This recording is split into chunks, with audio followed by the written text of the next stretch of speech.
जिल्ह्यातील दुसरा मोठा सिंचन प्रकल्प म्हणून निम्नपेढी प्रकल्प साकारण्यात येत आहे. यातील भूसंपादनाची प्रक्रिया पार पडली आहे. 7 गावातील बहुतांश नागरिकांनी पुनर्वसित गावात स्थलांतरही केले आहे. प्रकल्पातील बाधित गावांच्या समस्या सोडविण्यासाठी प्राधान्य देण्यात आले आहे, अशी माहिती जिल्हाधिकारी आशिष येरेकर यांनी दिली. जिल्हाधिकारी कार्यालयात निम्नपेढी प्रकल्पातील बाधित गावांच्या पुनर्वसन, वाढीव मोबदला आणि पुनर्वसित गावातील मूलभूत व नागरी सुविधांचा आढावा घेण्यात आला. यावेळी उपविभागीय अधिकारी मिन्नू पीएम, अनिल भटकर, उपजिल्हाधिकारी प्रसेनजीत चव्हाण, सिंचन विभागाच्या अधीक्षिका अभियंता मेघा अक्केवार, तहसीलदार विजय लोखंडे, अजित कुमार येडे आदी उपस्थित होते.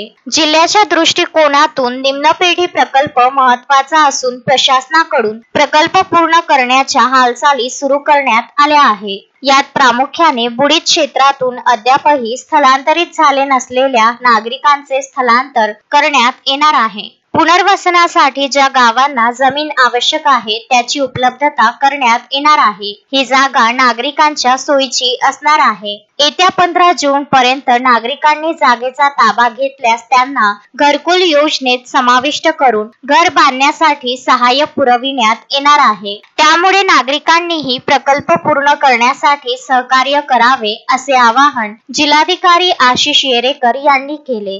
Vidarbha news bureau, Amravati.